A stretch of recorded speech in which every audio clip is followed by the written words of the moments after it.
que passa pela cabeça dos democratas nesse momento, do Partido Democrata, do establishment? Vai de Biden, vai sem Biden? Eita, essa é a pergunta que eles vão ter que resolver, né? Cara, eu acho que uma coisa que a gente já tem conversado aqui e tal, que porque acompanha, né, esse tipo de programa, né, qualificado e tal, deveria estar claro para poder compreender essa situação, que é a heterogeneidade muito maior do Partido Democrata comparado com o Partido Republicano.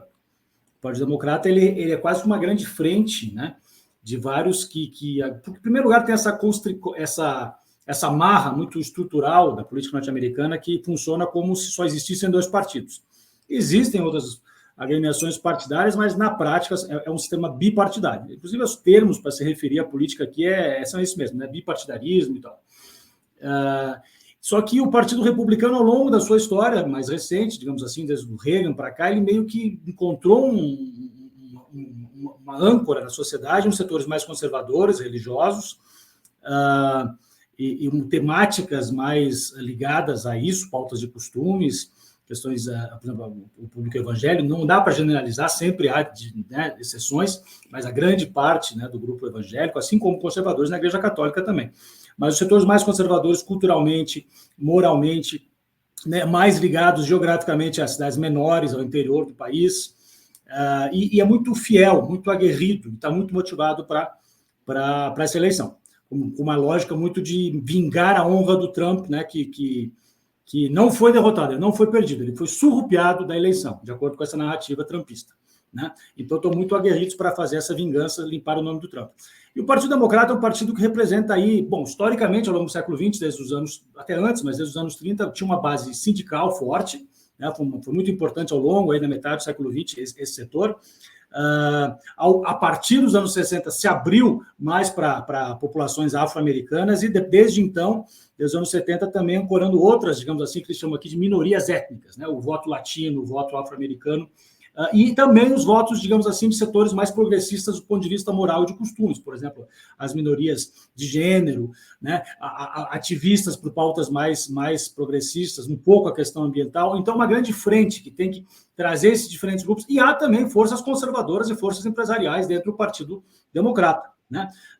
Em geral, um pouco mais setores mais, digamos assim, não tão tradicionais da economia, como a economia mais digital, mas nem isso é muito claro. Por exemplo, o Elon Musk está alinhado com o trumpismo. Então, há muita coisa meio, não é branco e preto, é um pouco cinza nessa coisa toda, mas sim é, em geral, uma frente mais diversa de pessoas.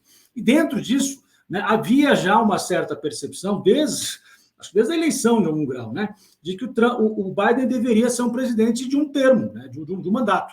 Eles chamam aqui de termo, né, term, é um mandato.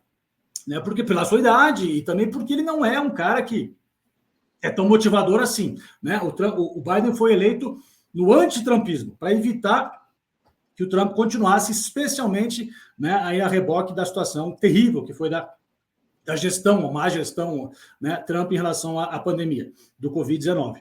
Então, foi quase que um voto assim, que mobilizou muitos setores para criar esse movimento anti-Trump, né, que vinha desde setores mais à esquerda a setores mais conservadores na sociedade. Mas havia, acho que uma certa, não muito bendita, mas uma certa, talvez, difusa noção de que talvez o mandato do Biden fosse um só.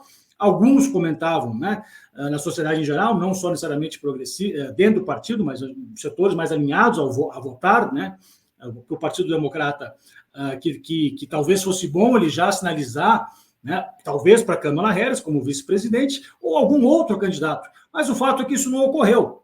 O mandato do presidencial do Biden foi, na minha visão, muito aquém do que muitos setores esperavam. Ele se imiscuiu, ficou muito definido pela questão da alta da inflação do mundo, né, também associada à guerra da Ucrânia, portanto, também o tema da Ucrânia, né, e fez algumas agendas interessantes, algumas reformas que passaram no Congresso de maneira surpreendente, né, conseguiu passar no Congresso algumas coisas, mas ele não foi ao que se esperava, né, resolver questões, por exemplo, da situação dos imigrantes no país, muito frustrante em relação ao voto hispano, não trouxe grandes novidades no relacionamento com a América Latina, não trouxe grandes novidades em outras áreas, e do ponto de vista da estrutura do partido, não foi um presidente que começou a sinalizar que talvez sim daria espaço para um outro nome dentro do partido.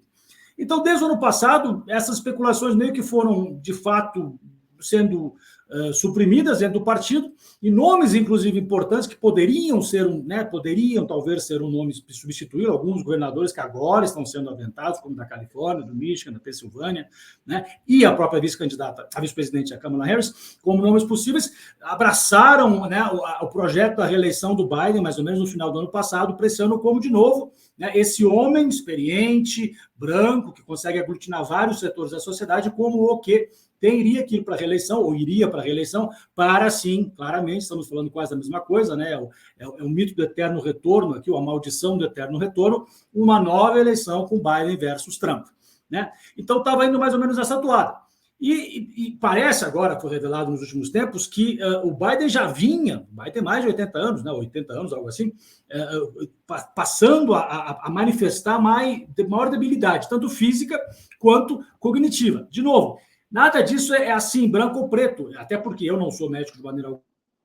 Um dia, aí algumas pessoas comentando, eu tenho um amigo geriatra, né, você pode ter falhas cognitivas, mas não é que você, né, a não ser que seja um caso mais grave, que você hoje está bem e amanhã você está mal sempre. São mais momentos onde isso acontece. Mas esses momentos de falhas cognitivas ou de mostrar uma debilidade física maior têm se tornado um pouco mais frequente nos últimos tempos. Não só no debate, a gente pode acompanhar aí algumas imagens que vieram lá do encontro no G7, onde Biden parecia realmente as duas coisas, muito mais frágil fisicamente e mais ainda cognitivamente, né? Olhava para os lugares onde não tinha nada acontecendo, enquanto todos os outros líderes estavam olhando quando deveria estar se olhando, saía para caminhar para o outro lado também, né? Então, claro que há muita especulação e muito uso dessas imagens, né, para provocar esse debate. Então, nós temos uma situação hoje onde o Partido Republicano está muito aguerrido, muito motivado, muito unido, né, com algumas exceções e tal, dentro do partido, que hoje em dia estão fazendo movimentos paralelos, já existiu isso na outra eleição, né, republicanos contra Trump, né, mas isso são minoria, isso é minoria. E o Partido Democrata, que já vinha com uma certa desmotivação em relação a se mobilizar de maneira tão necessária como foi para eleger Biden para agora a reeleição, e agora com essa coisa muito mais, né, explícita dessa debilidade maior como presidente, ou como candidato, pelo menos, do Biden física e cognitiva, se perguntar, afinal de contas, não seria importante trocar esse candidato?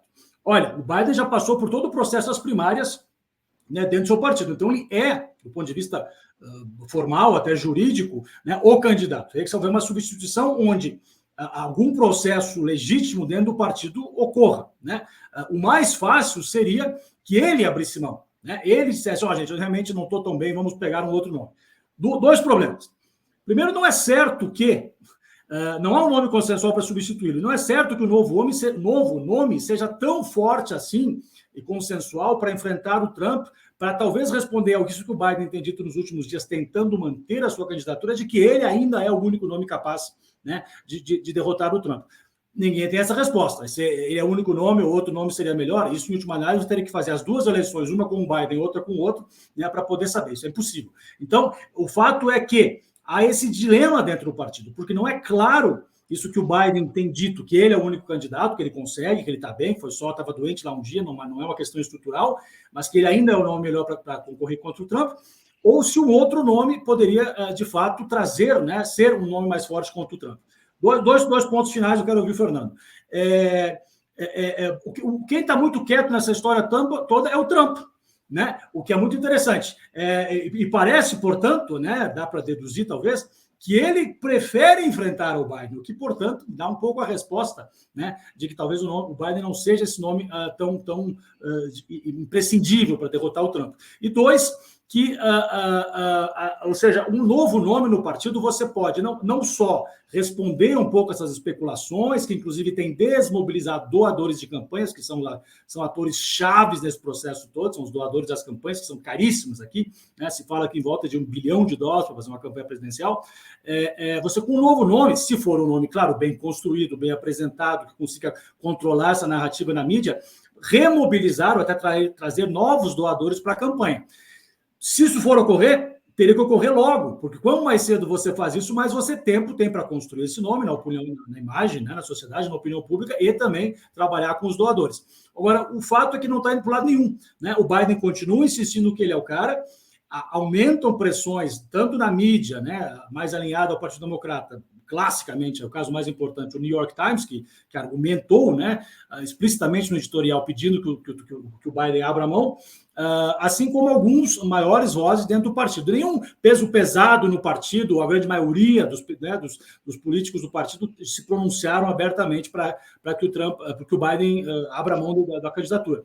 Mas alguns nomes, né, aos poucos, estão acontecendo mais. O que cria essa situação meio do chove não molha, não vai para lugar nenhum, né? E vai se esgarçando ainda mais a situação. O Biden insistindo, alguns poucos nomes. Ele deu uma entrevista na sexta passada para a ABC, né, onde ele não foi nem tão mal nem tão ruim. Se fosse um desastre, confirmaria, né, que ele teria que abrir mão. Ou se ele fosse especulativamente bem, é que, bom, está resolvida a situação, né? Foi realmente, o cara estava com gripe, estava doente, enfim, né? Mas foi um caso excepcional. Foi uma entrevista morna, né? Então, continua, fica se esgarçando ainda mais a situação, que eu acho que é o pior momento, que é a pior situação para os democratas, porque a coisa vai indo, né? Continua essa especulação, não se resolve, demonstra o quê?